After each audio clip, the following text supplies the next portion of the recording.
The story will be told from the perspective of the main female character. That single incident marked the true beginning. My nephew, 14-year-old Jacob, stared down at my 8-year-old son, Ethan. He didn't just tell him to move. He issued a definitive command, speaking as if to an animal off the street. He pointed his fork toward the kitchen door, ensuring everyone enjoying the meal on the deck could clearly hear. "The help eats in the kitchen," he sneered. "Trash belongs outside." My son froze, eyes wide, waiting for the grown-ups to intervene and set things straight. I looked first at my mother, Diana, and then at my sister. I fully expected them to scold Jacob. I waited for them to stand up for the little boy who was now trembling in his chair. Instead, they lifted their wine glasses. It was expensive wine, and I was the one who paid for it. They offered no correction, no shouted reprimand. They merely exchanged a subtle, knowing smirk. That small, vicious downturn of their lips confirmed everything for me. I didn't utter a word. I simply rose, took Ethan's hand, and walked out of that house forever. If your own family were to smirk after witnessing your child being bullied, would you overturn the dining table, or would you quietly walk away, as I did? Share your decision below in the comments. I read every reply. The trip back to our house was overwhelmingly quiet. It wasn't the relief of silence. It felt heavy and oppressive, like the quiet aftermath of a tragic event. In my side mirror, I watched Ethan. He wasn't crying, but his small hand was pressed against the glass as he watched the streetlights pass. He was starting to dissociate. At 8 years old, he was already adopting the exact survival mechanism I had mastered over the last 3 decades, disappearing internally to avoid the pain. Seeing him fade into the upholstery of the SUV caused something inside me to click. It wasn't an emotional outburst. It was a lock engaging, securing a decision. My grip tightened on the steering wheel until my knuckles turned stark white. For many years, my mother and my sister had a specific label for me. They called me the calculator. They described me as boring, overly structured, and cheap. My sister often introduced me at gatherings with a chuckle, saying, "This is Irma. She keeps us afloat by staring at spreadsheets all day, so the rest of us don't have to." They mocked my profession as a forensic accountant. In their view, I was a joyless drone who had no appreciation for life's passion or its finer pleasures. The irony of the situation was sharp enough to melt the floorboards. The boring job they constantly ridiculed was the sole reason they even had a solid roof over their heads. The rigid spreadsheets that made them laugh were the only barrier preventing my sister from being thrown out of the Hampton Cove property. They treated me exactly like an automated teller machine, ATM, that had unfortunately gained a personality. I focused on the road, but my vision was actually fixed on a ledger. My mind switched immediately into the analytical mode I use when auditing a failing corporation. I never consider the CEO's feelings. I analyze the cash outflows. I hunt down the source of the decay. For the first time, I directed that cold, powerful scrutiny onto my own life.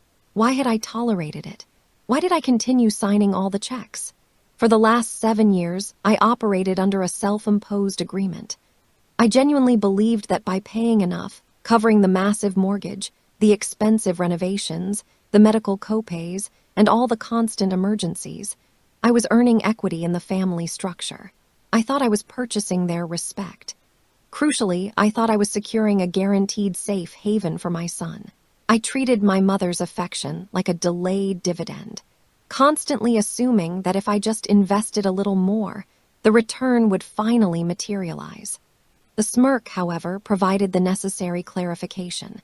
That sneer on the deck was not mere cruelty, it was critical data. It proved definitively that my investment had yielded a negative return. It was actually worse than zero. My money did not buy respect. It had entirely subsidized their ability to be cruel. I had paid for the expensive wine they drank while dismissing my son. I paid for the deck they stood on while they branded him trash. I was no longer a daughter.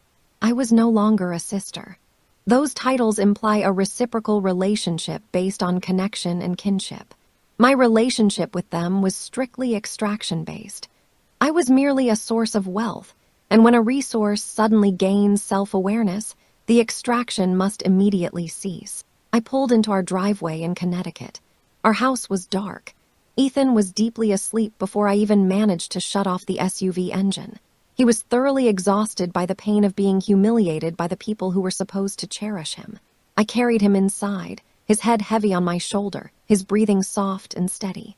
I tucked him into bed, pulling the duvet to his chin, and gently smoothed the hair off his forehead. "I am so sorry," I whispered into the dark room. "I am sorry I bought us a seat at a table where they planned to serve us." I left his room and bypassed mine. I went straight to my home office. I kept the main lights off. The gentle glow from the computer monitors was enough. I settled into my ergonomic desk chair, the one my sister always mocked for being unaesthetic, and booted up my machine. Grief is a luxury reserved for those who can afford to feel helpless. I could not afford that. I felt no urge to cry. My only impulse was to work. I cracked my knuckles and opened the main banking portal. It was time to audit their books. The screen illuminated my face with the harsh, undeniable light of a financial spreadsheet. In my career, numbers are inherently truthful, but people use receipts to lie. Yet the raw transaction data from a bank statement presents the brutal, unvarnished truth. That truth was staring back at me, highlighted in red text. I filtered the records to view the last 30 days of activity. It wasn't just a list of expenditures. It was an involuntary examination of my own prolonged exploitation. Transfer to Diana, mother's name, medical stipend, $750. Transfer to Michelle, sister's name, caretaker allowance, $950. Direct payment for the Hampton Cove mortgage, $3,500. Total monthly outflow, $5,200. I leaned back, suddenly finding the air in the room too thin. That totaled over $62K every year. Over 7 years, I had injected approximately $350K into a family unit that refused to let my sons sit at the main dining table. I no longer felt benevolent. I felt like a deeply educated, high-earning, certified fool. My cursor hovered over the recurring transfers tab. My hand was perfectly steady. There was no shaking, no emotional pause to reminisce about good memories, because there were none. There was only a history of financial transactions. I selected all. A warning box immediately appeared. "Are you absolutely sure you want to cancel all recurring payments to Diana and Michelle? This action cannot be reversed." I'm certainly counting on that, I thought. The screen refreshed. The scheduled transfers column was now completely blank. Just like that, the financial lifeline that had sustained their parasitic behavior was cut. Next, I opened my email client. I did not compose an emotional letter detailing how hurt I was. I wrote a formal business memorandum. Subject: Notice of financial cessation to Diana and Michelle. Effective immediately, all third-party financial support provided by Irma Jenkins is terminated. This includes, but is not limited to, the Hampton Cove mortgage, medical stipends, and discretionary allowances. I strongly advise you to arrange alternative funding for all future financial obligations. Do not contact me to negotiate. Regards, Irma Jenkins. I hit send before I could possibly second-guess the tone. It was finalized. I know exactly what you are thinking. You see that $350,000 figure and you're asking, "Irma, why did you pay for 7 full years if they treated you this way?" That is a reasonable question. The explanation is not love. The answer lies in economics. Specifically, it involves a cognitive trap known as the sunk cost fallacy. In finance, a sunk cost is capital you have already spent and which you can never recover. A truly rational investor always ignores sunk costs. If a business is clearly failing, you shut it down. You don't dump an additional $1 million into it just because you already invested $1 million. That is a quick path to bankruptcy. However, when it comes to relationships, we become terrible investors.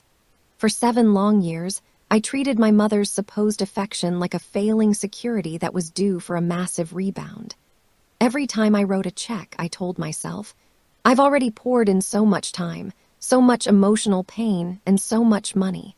If I walk away now, all of that will have been for nothing. I have to continue paying until it finally pays off.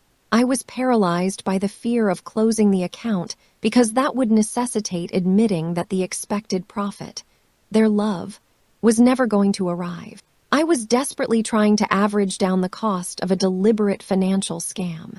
Tonight, staring at that blank transfer screen, I finally accepted the total loss. The $350K was gone forever. It was not coming back. And I realized that was perfectly acceptable, because the only thing worse than losing 7 years and $350K is to lose 7 years and $350,001 tomorrow. I was no longer attempting to salvage the relationship.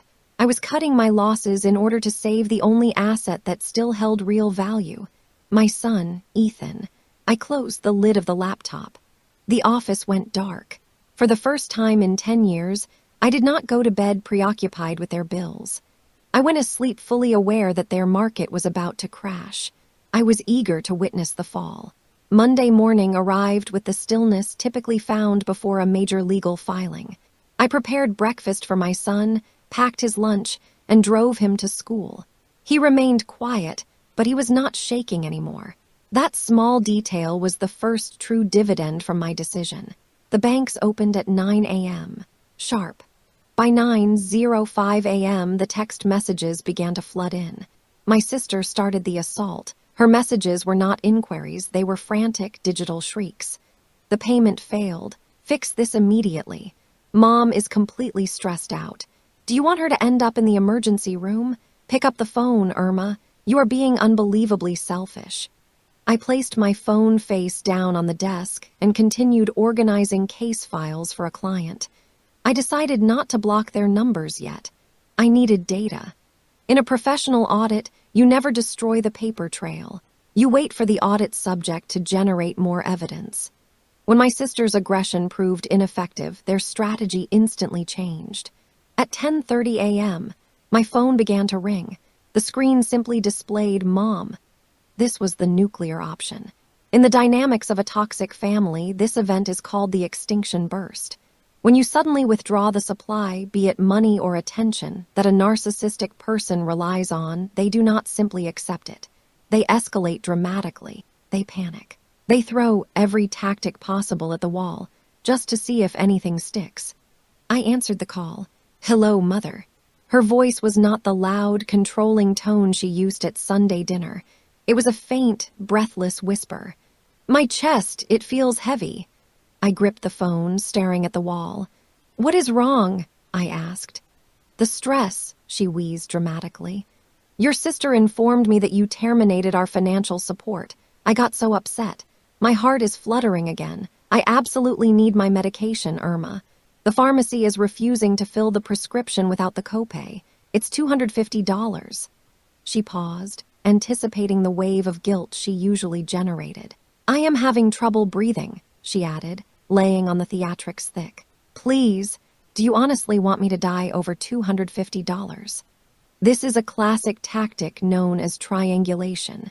My sister acted as the attack dog, snapping at my ankles. My mother presented herself as the fragile victim collapsing on the fainting couch. I was cast as the heartless villain holding the only cure. For a brief, split second, the old conditioning took over. My stomach dropped instantly.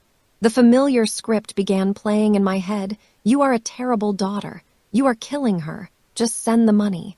It's only $250. Is your pride truly worth her life? I nearly opened the banking application. I almost surrendered. Then I remembered the smirk. I recalled her calmly sipping her Pinot Noir while her own grandson was called trash. I remembered the steady strength in her hand when she held that wine glass. Irma, she whispered urgently, are you still there? I am here, I replied. My voice was utterly transformed. It was not the voice of a frightened daughter anymore. It was the voice of a financial auditor who had just found a major discrepancy. If you are genuinely experiencing chest pains, Mother, that constitutes a medical emergency. It is, she said quickly. That is why I require the money. No, I stated firmly. If this is an actual emergency, you do not require a wire transfer. You need an ambulance. Silence immediately followed on the other end of the line. "I am contacting 911 for you right now," I said, my finger hovering over the button to end the call. "I will have them dispatch a paramedic immediately to the Hampton Cove house. They can stabilize you."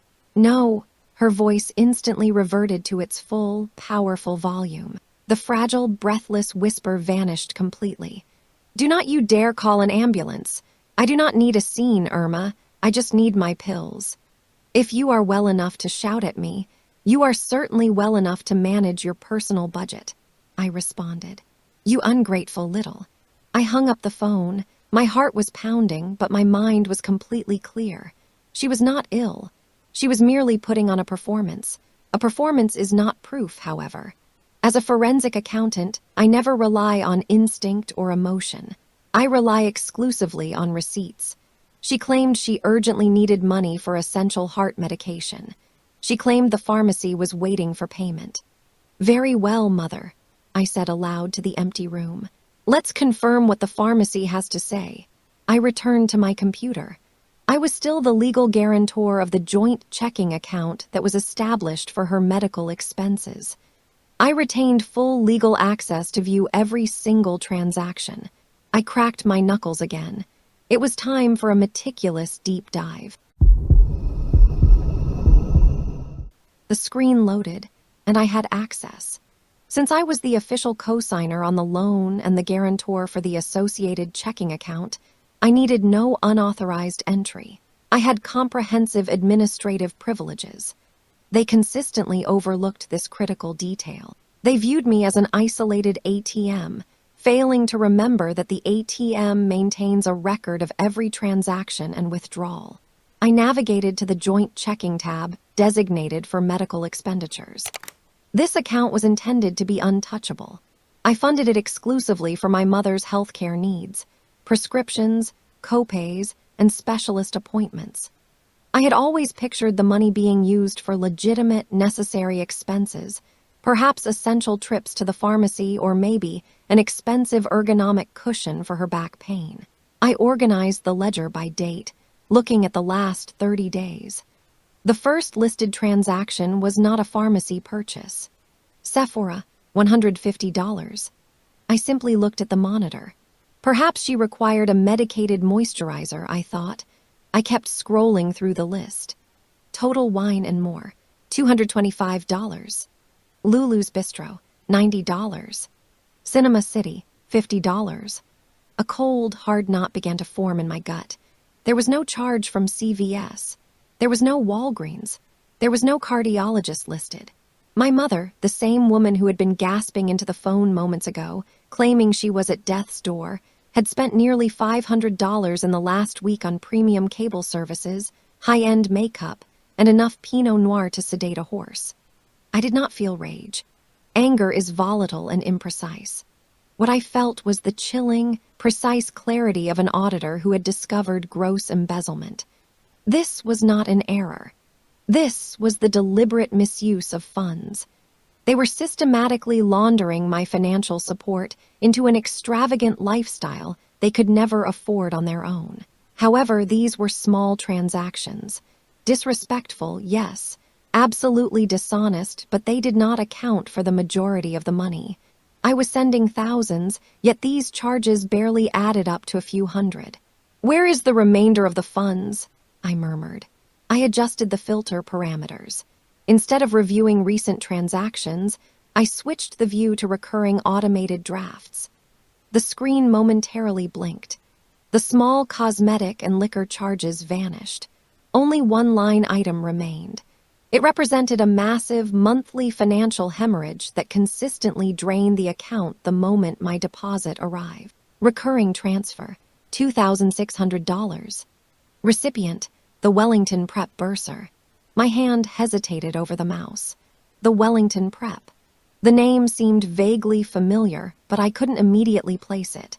Was it a highly specialized medical clinic? A dedicated rehabilitation center?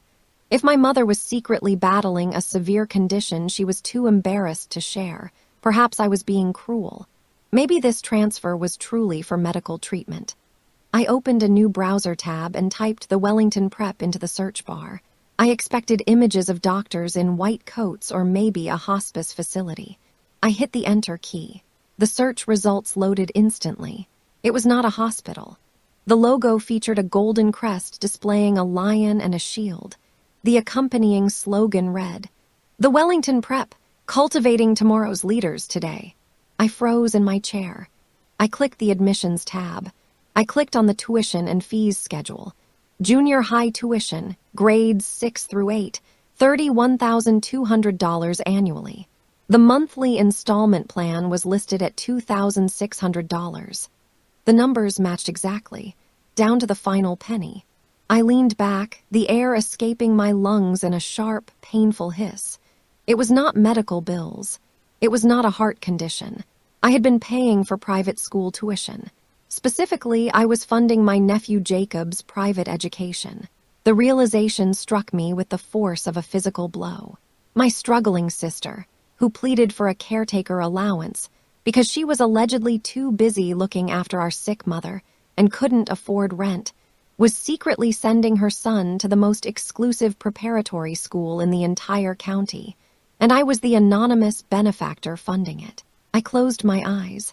I pictured Jacob's cruel face on the deck. I heard his voice echo, "Trash belongs outside." The irony was excruciatingly sharp. The boy who called my son trash was wearing a private school blazer paid for with his despised aunt's money. He was studying Latin and playing lacrosse at a school entirely subsidized by me. Meanwhile, my son, the trash, attended public school and wore hand-me-downs because I had to carefully manage our budget to afford the monthly $5,200 outflow. I was more than just a victim. I was the unwitting financier of my own child's tormentor. I opened my eyes. I did not shed a single tear. I reached for the office printer. "Print," I commanded.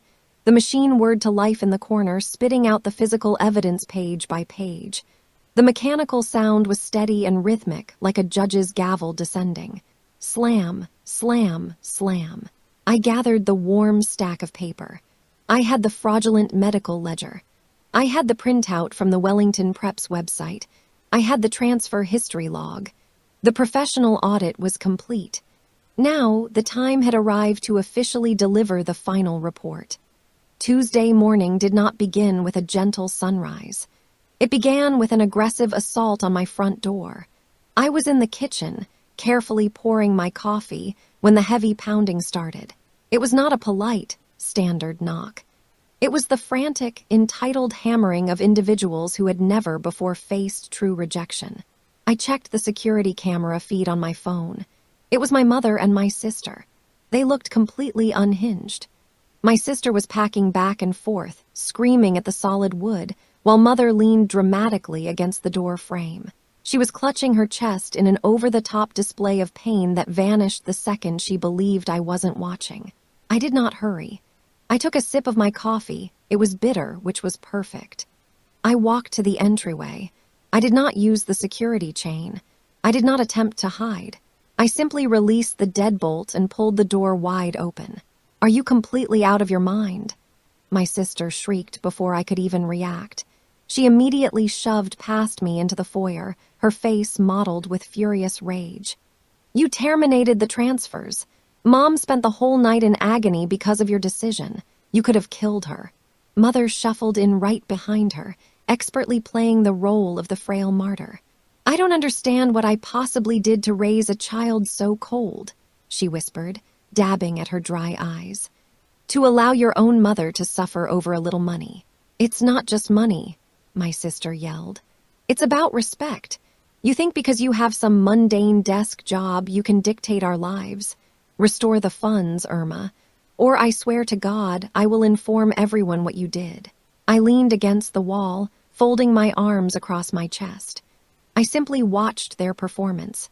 It was genuinely fascinating. They were so utterly committed to their lie that they had successfully convinced themselves it was the truth. "Are you both finished?" I asked. My voice was low, devoid of inflection, and entirely without emotion. My sister blinked, clearly unsettled by my refusal to engage in a shouting match. "No, We are not finished until you rectify this situation. Good, I said. Let's fix it. I reached for the file folder I had intentionally placed on the hallway table. I handed the file directly to my sister. What exactly is this? She snapped. It is a financial audit, I explained. Page 1 is the summarized report for the medical expenses account. My sister immediately froze. Her eyes quickly darted to Mother. Mother instantly stopped clutching her chest. The room fell into total silence.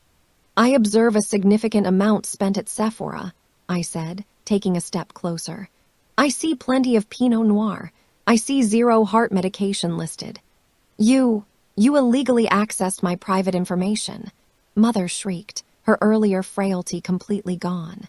I audited a joint account. I corrected her. But that is only petty cash, my sister insisted. Turn to page 2. My sister didn't turn the page. Her hand was visibly shaking. Turn it, I insisted. It is in sequential order. She flipped the page over. There, clearly highlighted in bright yellow, was the crucial line item, the Wellington Prep bursar, $2,600. The Wellington Prep, I said softly, using the new school name naturally. A prestigious school, the Wellington Prep. I hear they maintain a strict zero-tolerance policy regarding bullying, which I find quite interesting, considering the student who currently attends. My sister's face turned white. Irma, I can explain this. He needed a better atmosphere. The public schools are truly dangerous. My son attends public school, I pointed out. The son you personally called trash. The son whose lunch budget I meticulously calculate so that I can afford to send you $5,200 every month. I have been financially supporting the education of the boy who actively torments my own child. It is for his future, Mother interjected, scrambling to regain control of the narrative. Jacob has tremendous potential. We could not allow that potential to be wasted simply because you are jealous. Jealousy is an emotion, I said flatly. This situation is called fraud. However, I will not be suing you for the tuition fees. I consider that payment the cost of my own education. My education on exactly who you both are. Fine, my sister spat, violently throwing the papers onto the floor. So you caught us, big deal. You are still legally obligated to pay the mortgage. Unless you desire to see Mother homeless on the street, you are on the deed, Irma. You are the legal guarantor. If we lose the house, your credit will be permanently ruined as well. Therefore, you are stuck with us. She offered a smirk. It was the identical, self-satisfied sneer from Sunday. The smirk of someone absolutely confident in their leverage. I returned her smile, but my expression did not reach my eyes. I am actually glad you brought up the mortgage, I said. I received a call from the bank yesterday. Apparently, you have failed to make a payment in 3 consecutive months. They were initiating formal foreclosure proceedings. Exactly, my sister scoffed, triumphant. So pay the arrears or destroy your excellent credit rating. It's your choice. I made a choice, I stated. I did not pay the arrears for you. I chose to exercise my legal right as the guarantor to buy out the entire note. My sister's smirk completely dissolved. What? I paid off the loan, I confirmed. I wired the full remaining balance this morning. The bank is completely out of the picture. They transferred the lien on the property directly to me. I reached into the folder and pulled out the very last document. It was not a spreadsheet. It was a dense legal notice with a stark red stamp across the top. I now own the debt, Michelle, I said, using her name deliberately for emphasis. Which means I own the house. I handed her the document. It was a notice to quit, vacate premises within 30 days. You cannot legally evict your own mother. Mother gasped, grabbing the banister for genuine support this time. Her shock was absolutely real. I am not evicting my mother, I corrected her calmly. I am evicting my tenants. Tenants who have failed to pay rent, significantly diminished the property's value, and abused the landlord. I opened the front door fully. The morning light flooded the foyer, harsh and blinding. You have 30 days, I said. If you are not gone, the county sheriff will personally remove you. And knowing Jacob, he will probably quite enjoy the police escort. Irma, please, my sister begged, the tears finally starting to flow genuinely. Where are we supposed to go? I looked directly at her. I looked at the woman who had smirked while my son was utterly humiliated, and I pointed toward the driveway. Trash belongs outside, I said, using Jacob's words against her. Get off my property. 1 month later, the silence inside my home felt fundamentally different. It was no longer heavy or oppressive. It was light. It was clean. The necessary legal proceedings were handled entirely by my attorney. I permanently blocked their phone numbers. I blocked their emails. I made no effort to check their social media accounts. I simply did not care where they ended up. They were liabilities. I had successfully written them off my books. It was Tuesday night, pizza night. Ethan sat at our kitchen table, holding a slice of pepperoni in one hand and a crayon in the other. He was drawing a picture of us, just the two of us, standing triumphantly atop a mountain. He was smiling. I sat across from him. I looked toward the 2 empty chairs at the far end of the table. For many years, I had been absolutely terrified of those empty chairs. I believed an empty chair signified failure. I thought it meant I was unlovable, unwanted, and fundamentally broken. I had continuously filled those spaces with people who actively harmed me, just to avoid seeing the physical vacancy. But tonight, gazing at the empty space, I felt no sense of loneliness. I felt safe. There is a profound dignity in the empty chair. It serves as a representation of personal standards. It represents the self-respect required to say, I would rather sit completely alone than sit with people who make me feel small and insignificant. An empty chair is not a void. It is a protective boundary. It is a space explicitly reserved for peace.